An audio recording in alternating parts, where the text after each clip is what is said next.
Hello guys, good evening to all of you. Once again welcome back on my YouTube channel Learn with Concept by Archana Sharma.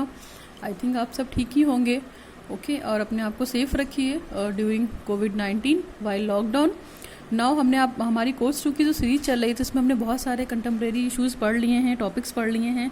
हमारा fundamental right भी हो गया है, preamble भी हो गया है. ठीक है, तो अभी हमने जब फंडामेंटल राइट की बात की थी तो आपको हमने बताया था कि हमारा अगला टॉपिक फंडामेंटल ड्यूटीज़ होगा या हमारा मौलिक कर्तव्य होगा कि हमारा मौलिक कर्तव्य क्या है. ठीक है, उसी के बारे में हम डिस्कस करते हैं. अगर हम भारत के नागरिक हैं तो हमें ये मौलिक अधिकार या मौलिक कर्तव्य का पालन करना चाहिए, जिससे हम क्या कर सकते हैं, मौलिक कर्तव्य का पालन कर कर हम अपने देश के लिए कुछ अच्छा करने की कोशिश कर सकते हैं. हम देश हित में बात कर सकते हैं, राष्ट्र हित में बात कर सकते हैं. ठीक है ना, भारतीय संविधान आपको पता है कि बहुत ब्रॉड है और उसने आपको हर तरह की स्वतंत्रता दी है, चाहे वो फ्रीडम ऑफ इक्वलिटी हो, फ्रीडम ऑफ क्या मतलब राइट टू फ्रीडम हो, राइट टू इक्वलिटी हो, राइट टू एक्सप्लोरेशन हो. हर चीज़ के रिगार्डिंग मतलब आपको फ्री कर रखा है.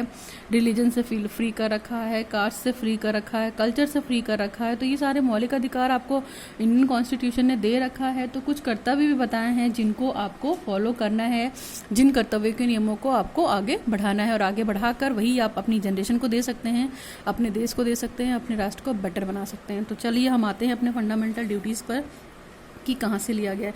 देखिए, फंडामेंटल ड्यूटीज़ या मूल कर्तव्य सेक्शन पार्ट 4A से लिया गया है और इसमें आर्टिकल 51 के बारे में बात की गई है. ठीक है, तो यानी कि अगर हम कोई आपसे पूछता है कि फंडामेंटल ड्यूटीज़ कहाँ से लिया गया है तो फंडामेंटल ड्यूटीज़ पार्ट 4A से लिया गया है और आर्टिकल 51 की बात करता है. ठीक है, तो आर्टिकल 51 में ये सारी चीज़ें आपको बताई गई हैं और उसके हिसाब से हमारी जो फंडामेंटल ड्यूटीज़ हैं वो टोटल 10 ड्यूटीज़ हैं. पहले की बात कर रही हूँ मैं कि पार्ट 4A जब लागू हुआ था आर्टिकल 51 के तहत तो उसमें 10 ड्यूटीज़ थी. पर जब हमारा 42वां संशोधन हुआ था, ठीक है, 42 अमेंडमेंट हुआ था. कब हुआ था ये? 1976 में हुआ था. आप इसको याद रखिएगा कि 42वां संशोधन यानी कि 42 अमेंडमेंट 1976 हुआ था. तब पार्ट 4A में ये सारे फंडामेंटल ड्यूटीज़ को ऐड किया था आर्टिकल 51 के तहत और उस समय हमारी ड्यूटी की जो संख्या थी वो 10 थी. और अभी अगर हम बात करते हैं तो अभी करंट टाइम में हमारे पास 11 ड्यूटी हैं, 11 मूल कर्तव्य हैं जिनको हमें फॉलो करना है. और वो जो 11वां मूल कर्तव्य जोड़ा गया है वो 86 अमेंडमेंट के तहत जोड़ा गया है. 86 अमेंडमेंट 2000 एक्ट, जो 86 अमेंडमेंट आया था 2000 एक्ट में, तो फंडामेंटल ड्यूटीज़ में एक ड्यूटी बढ़ गई है, आपकी 11 ड्यूटी है. तो अभी हम इन 11 ड्यूटीज़ के बारे में 1 बाय 1 डिस्कस करेंगे. बहुत ईजी है, बहुत सिंपल है, आप इसे ध्यान से देखिए. इस वीडियो को लास्ट तक जरूर देखिएगा. आपको ड्यूटीज़ एज इट इज़ रट जाएंगी इन द सेंस की समझ में आ जाएगी, आपको रटने की भी जरूरत नहीं पड़ेगी. चलिए स्टार्ट करते हैं. पहला है to abide by the constitution and respect its ideal and institution the national flag and the national anthem. यानी कि संविधान का क्या करना है, आपको पालन करना है, उसके आदर्शों का पालन करना है, उसकी संस्थाओं का पालन करना है. और पहली बात तो जो आपके नेशनल सिंबल्स हैं, है ना, नेशनल प्रतीक जो हैं उनका भी सम्मान करना है. तो चाहे वो उसमें नेशनल ध्वज हो, आपका राष्ट्रगान भी हो. यहाँ पे राष्ट्रगान की बात की जाती है, राष्ट्रीय गीत की नहीं. आपको पता है राष्ट्रगान क्या है? जनगण मनगण अधिनायक. ठीक है, और राष्ट्रगीत क्या है हमारा? वंदे मातरम. लेकिन वंदे मातरम की बात फंडामेंटल ड्यूटीज़ में या मूल कर्तव्य में नहीं की जाती है. इसीलिए कभी कभी इस चीज़ को क्रिटिसाइज किया जाता है कि हम राष्ट्रीय गीत को फंडामेंटल राइट के तहत क्यों नहीं रखते हैं, लेकिन ये नहीं रखा गया है. यहाँ पे केवल नेशनल एंथम की बात की गई है, जनगण मनगण की बात की गई. तो आपको पता है कि आपको ये सारे आदर्श फॉलो करना है क्योंकि भारत डेमोक्रेटिक कंट्री है, धर्मनिरपेक्ष कंट्री है, सोशलिज्म कंट्री है और बहुत सारी संस्थाएं हैं. यहाँ पे संस्था का मतलब यहाँ पे आपकी पार्लियामेंट है, जुडिशरी है और एग्जीक्यूटिव है, यानी कि कार्यपालिका और न्यायपालिका मिलकर कार्य करती हैं. और ये मतलब एक दूसरे में हस्तक्षेप नहीं करती हैं एक दूसरे के कार्यों में. अगर ये हस्तक्षेप करेंगी तो क्या होगा? आपके राष्ट्र का सर्वनाश निश्चित है. इसलिए इनका अपना अपना कार्य है और अपने अपने कार्य में ये अलग अलग हैं. दोनों को 50-50% अथॉरिटी प्राप्त है कि 50% ये काम देखेगी, 50% कार्यपालिका और 50% न्यायपालिका देखेगी. तो ये दोनों चीज़ों कभी कंबाइंड नहीं हो सकती, इस चीज़ का ध्यान रखिएगा. और आपको अपने राष्ट्रीय ध्वज यानी नेशनल फ्लैग का भी सम्मान करना है, आपको अपने राष्ट्रगान का आदर करना है, जो कि क्या है? प्रत्येक नागरिक का कर्तव्य है. ठीक है, तो इसके प्रति आप हमेशा कर्तव्यनिष्ठ रहिए कि हाँ, हमें अपना जब भी फ्लैग होस्टिंग होती है, ध्वजारोहण होता है और राष्ट्रगान होता है तो उस समय आपको पता होता है कि हम सावधान की मुद्रा में खड़े होते हैं. ठीक है, कोई भी कार्य कर रहे होते हैं लेकिन वो एक्टिविटी छोड़कर हम अटेंशन के फॉर्म में आ जाते हैं. तो पहला ड्यूटी आपका यही है, पहला कर्तव्य आपका यही है दूसरा कर्तव्य है to cherish and follow the noble ideas which inspired our national struggle for freedom. देखिए, जो हमारे पहले की बात करते हैं तो भारतीय राष्ट्रीय आंदोलन जब हुआ था तो उस समय स्वतंत्रता, समानता, फिर सेक्युलरिज्म की बात की गई थी, फ्रीडम की बात की गई थी, इक्वलिटी की बात की गई थी, जब हमने फंडामेंटल राइट की बात की गई थी, ठीक है, सेक्युलरिज्म की बात हमने प्रियम्बल में की थी। तो आपको पता है कि इन सब के विरोध आदि से, आदर्शों से प्रेरित होकर आज भी अगर हम बात करते हैं तो भारत क्या है, धर्मनिरपेक्ष राज्य है, जहाँ पर धर्म को लेकर किसी तरह की बाउंडेशन नहीं है। आप किसी भी जाति के हैं तो आपको भेदभाव से मुक्त होकर आपको अपने धर्म का क्या करना है, पालन करना है, और जो भी आपको धर्म मिला है उसकी अवहेलना नहीं करनी है, आपको अपने संस्कार की रिस्पेक्ट करनी है, ठीक है। तो इन सब चीज़ों के प्रति भी आपको आदर देना आपका परम कर्तव्य है। तीसरा कर्तव्य की बात करते हैं हम। तीसरा हमारा फंडामेंटल ड्यूटी क्या है, to uphold and protect the sovereignty, unity and integrity. यानी कि भारत की क्या है, संप्रभुता, ठीक, इसके बाद एकता और अखंडता। तो आपको पता है कि भारत क्या है, भारत एक संप्रभुता संपन्न राष्ट्र है। एकता और अखंडता की रक्षा करना आपका परम कर्तव्य है, ठीक है। आप उसको किसी के द्वारा अगर वो भंग किया जाता है तो आप उसको रोक सकते हैं, ठीक है। और आपको पता होना चाहिए कि आप भारत जैसे देश में रह रहे हैं जो कि बहुत महान है, और भारत का संविधान भी महान है, भारत के राइट्स भी महान है, और भारत के नागरिक भी महान है, जो किसी भी तरह से अपनी भारत की संप्रभुता, एकता और अखंडता की रक्षा करने के लिए तत्पर हैं। उस पर कोई आँच नहीं आने देंगे। नेक्स्ट है हमारा to define the country and the render national services when is called upon to do so. यानी कि देश की रक्षा के लिए और राष्ट्र सेवा के लिए, जैसे एनएसएस की बात करते हैं, एनएसएस वॉलंटियर्स होते हैं ना, तो वो क्या करते हैं, सोशल सर्विस करते हैं। तो इसी तरह यहाँ पे भी देश की रक्षा की बात की जा रही है, राष्ट्र सेवा की बात की जा रही है कि देश की रक्षा करना जो क्या हो सकता है, परम व्यक्ति का कर्तव्य हो सकता है, ठीक है। और देश की रक्षा के द्वारा ही क्या कर सकते हैं, नागरिकों की रक्षा का भी कार्य कर सकते हैं। तो आपको इनके लिए हमेशा तत्पर रहना चाहिए, सदैव प्रस्तुत रहना चाहिए कि अगर आप अपने निजी स्वार्थों को भुलाकर आप बिल्कुल सेल्फ एम्बिशन होकर ना जिएं, अगर देश कभी आपको इन सब चीज़ों के लिए खड़े होने को कहता है तो आप तत्पर होकर देश की रक्षा और उसके राष्ट्रीय हित की बात कीजिए, ठीक है। हमेशा तत्पर रहिए, ये आपका परम कर्तव्य है। नेक्स्ट है हमारा to value and preserve the rich heritage of our composite culture. आप ये सोचिए कि हमारा जो है, अगर देखा जाए तो राष्ट्र का जो राष्ट्र की जो सामाजिक एक तरीके से देखा जाए विरासत हमारी बहुत ही क्या है, ब्रॉड है, हमारा कल्चर बहुत बड़ा है, हमारा हेरिटेज बहुत बड़ा है। तो अगर हमारे संस्कृति की अगर हम बात करते हैं तो आपको पता है कि हमारा जो कस्टम है उसमें विश्व बंधुत्व की भावना की बात की जाती है, लोगों को शरण देने की बात की जाती है, अतिथि को देवो भवो माना जाता है, फिर सर्वधर्म सद्भाव की बात की जाती है, परोपकार की, त्याग की, सिंपैथी, करुणा, दया, ये सारी चीज़ें क्या हैं, वो राष्ट्र की गौरवशाली परंपरा है, जिनका पालन करना भी आपका परम कर्तव्य है। तो आप अपने गौरवशाली परंपरा को बचाकर रखिए और अपने अस्तित्व को भी बचाकर रखिए, ठीक है।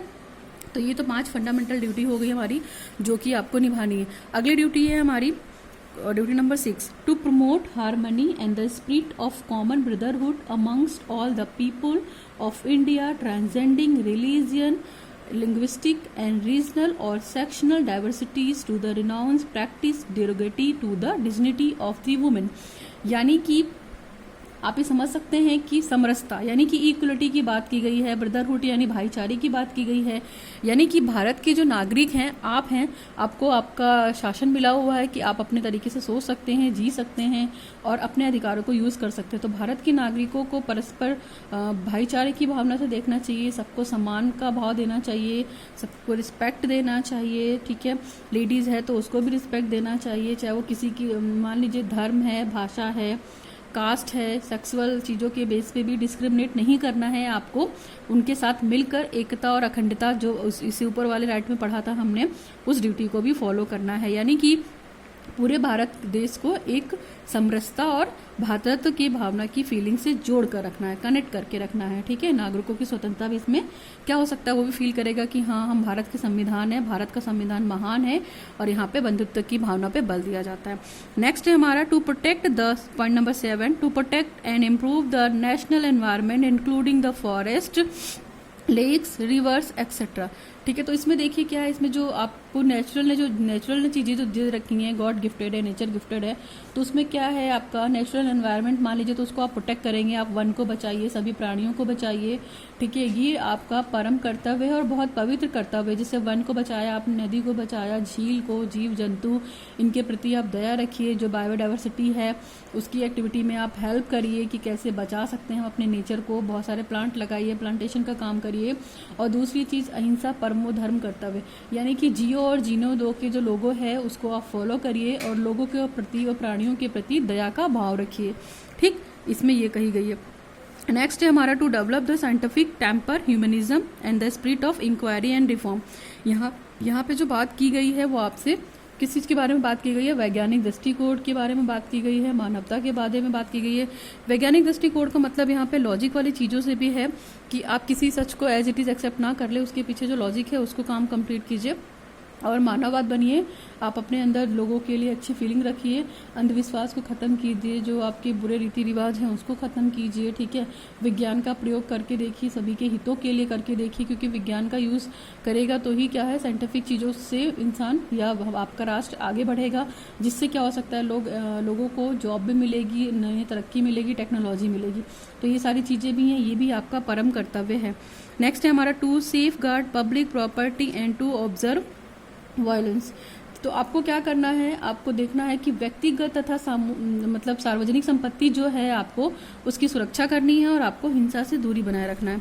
सार्वजनिक संपत्ति यहाँ पे जैसे अभी मान लीजिए एनआरसी हुआ था, ठीक है, और सीएए हुआ था, उसके प्रदर्शन में, विरोध के प्रदर्शन में लोगों ने रैली निकाली थी। तो उन रैली में देखिए बहुत ज़्यादा मारपीट हो गई और उस मारपीट के दौरान उन लोगों ने क्या किया कि जो पब्लिक प्रॉपर्टी थी उसको बहुत हर्ट किया। ठीक है, पब्लिक प्रॉपर्टी को बहुत हर्ट किया, नुकसान पहुंचाई, कहीं बाइक जला दी, कार जला दी, घर जला दिए। तो ये सब क्या है, ये एक तरीके से उनकी प्रॉपर्टी तो थी नहीं कि उन्होंने जला दिया, फूंक दिया और आग लगा दिया। ये तो पब्लिक प्रॉपर्टी थी, ठीक है, सार्वजनिक संपत्ति थी जिसपे उनका राइट्स नहीं था। तो यूपी गवर्नमेंट ने तो बहुत अच्छा काम किया कि जिसने जलाया है, जिसने भी ये काम किया है उसको पकड़ा गया है और उसके तहत पे उसके पैसे उसी से वसूले गए हैं। तो ये सारी चीज़ें भी होनी चाहिए। अगर आप लॉ के अगेंस्ट काम करिए, जो मौलिक कर्तव्य हैं आपके, जो ये फंडामेंटल ड्यूटीज़ हैं आपकी, मूल कर्तव्य हैं, इनको सभी को आपको फॉलो करना है। बट अगर आप फॉलो नहीं करते तो कोई बात नहीं है, लेकिन जो आपके लॉज बने हैं, जो आपके रूल्स रेगुलेशन बने हैं, उनमें अगर आप उनके अगेंस्ट जाकर काम करते हैं तो आपको इसको लिए पनिशमेंट मिल सकती है। आप इस बात को ध्यान रखिएगा कि पेनल्टी के तौर पे आपको सज़ा भी मिल सकती है, जुर्माना के तौर पे पैसे भी पे करने हो सकते हैं। तो आप क्या कर सकते हैं, पब्लिक प्रॉपर्टी को नुकसान नहीं पहुंचाएंगे, ये आपका नवा फंडामेंटल राइट है। और दूसरी चीज़, आप हिंसा से दूरी बनाकर रखेंगे, हिंसात्मक चीज़ों का प्रयोग नहीं करेंगे। अगर आपको रैली भी निकालनी है तो आप शांतिपूर्ण ढंग तरीके से रैली को निकाल सकते हैं। ठीक है, इसके लिए आपको कोई बाध्य नहीं करेगा। नेक्स्ट है हमारा to strive towards the excellence in all the spheres of the individual and the collective activity so that the nation constantly rises to the higher levels of the individual and the achievement. दूसरी चीज़, मान लीजिए आपका व्यक्तिगत जो effort है और आपका जो ग्रुप एफर्ट है, उसके एफर्ट से आपने बहुत सारी एक्टिविटी कर रखी है, समूह सभा में भाग ले रहे हैं, आपने सर्किल अपना बहुत अच्छा बना लिया है, तो उससे क्या है, आपका लगातार डेवलपमेंट होगा और आप उच्चतर की तरफ आगे बढ़ेंगे, यानी कि प्रोग्रेस करेंगे, उन्नति की ओर कंटिन्यू करेंगे। तो ये भी क्या है, ये भी राष्ट्र के हित में बहुत अच्छा है और ये भी आपका क्या है, परम कर्तव्य है। और आपको अपने अचीवमेंट के लिए, आप अपनी प्रोग्रेस के लिए कुछ भी कर सकते हैं, कॉन्स्टिट्यूशन आपको इसकी इजाज़त देता है। लेकिन लॉ के अगेंस्ट कोई काम नहीं कर सकते, उसके लिए आपको पेनल्टी दी जाएगी या पनिशमेंट दी जाएगा। नेक्स्ट है हमारा 11 एंड लास्ट। तो देखिए 11 एंड लास्ट में क्या कहा गया है कि who are the parents as guardian for the provision the opportunity of education to their children as the case be small. ठीक है, be shall be guardian of this children of 6 to 14 years age up. तो आपने ये बात की कि 6 से 14 साल के जो बच्चे हैं उनकी शिक्षा के लिए अभिभावकों को क्या करना है, प्रॉपर एनवायरनमेंट देना है और पेरेंट्स को भी बच्चों को क्या करना है, बच्चों के प्रति अपने कर्तव्य को निभाना है। ये भी पेरेंट्स की ड्यूटी है कि अगर हमारा बच्चा है तो हम उसको सही संस्कार दें, उसको सही शिक्षा के अवसर दें। ठीक है, और सही शिक्षा के अवसर देंगे तो उसको उसके मौलिक अधिकार के बारे में बताएंगे। तो यहाँ पे 6 से 14 साल के जितने भी बच्चे हैं आपको यूनिवर्सल लेवल पे यानी कि सार्वभौमिक शिक्षाकरण जो करा गया था 2010 तक लागू करने का कि पूरा हो जाएगा, वो तो नहीं हुआ। लेकिन इस कर्तव्य के तहत पेरेंट्स का ये कर्तव्य है मौलिक ड्यूटी के थ्रू या फंडामेंटल ड्यूटीज़ के थ्रू आपका ये कर्तव्य है पेरेंट्स का, बीइंग अ पेरेंट्स, कि आप एक अच्छे माता पिता बनिए और अपने बच्चों को हर तरह की अपॉर्चुनिटी दीजिए। ठीक, एटलीस्ट वो जो 6 से 14 साल के बच्चे हैं उनको आप प्राइमरी एजुकेशन दीजिए। तो ये आपकी ओवरऑल क्या था, फंडामेंटल ड्यूटीज़ थी। और मैंने आपको बताया था कि बिफोर जब यह पार्ट ए से लिया गया था और आर्टिकल 51 में बात की तो उस समय आपके पास केवल 10 फंडामेंटल राइट थे। जो 11वां फंडामेंटल राइट है वो 86 अमेंडमेंट 2002 एक्ट के तहत जोड़ा गया है। तो अभी हमारी जो ड्यूटी हो गई है वो पूरी 11 ड्यूटीज़ हो गई हैं। फिर भी that is more all about the fundamental duties. अगर आपको इसमें कुछ भी प्रॉब्लम होती है तो you can ask me in my comment section. मैंने कोशिश की है कि बहुत इजी वे में बता दें और इसमें कुछ भी टफ नहीं है, बस आप प्रॉपर एक बार पढ़ लीजिए और एक बार समझ लीजिए, आपको समझ में आ जाएगा, रटने की ज़रूरत नहीं पड़ेगी आपको। आप 11 के 11 लिख सकते हैं क्योंकि पूछे जाते हैं। ठीक, और कभी कभी पूछा जाता है जो 11वां फंडामेंटल ड्यूटी जोड़ा गया है वो किस अमेंडमेंट एक्ट के तहत जोड़ा गया है, तो आप इस चीज़ को ध्यान रखिएगा। वो 86 अमेंडमेंट था, 2002 एक्ट था। तो इस वीडियो में इतना ही। Thanks for watching the video. Signing off Archana Sharma, learn with concept.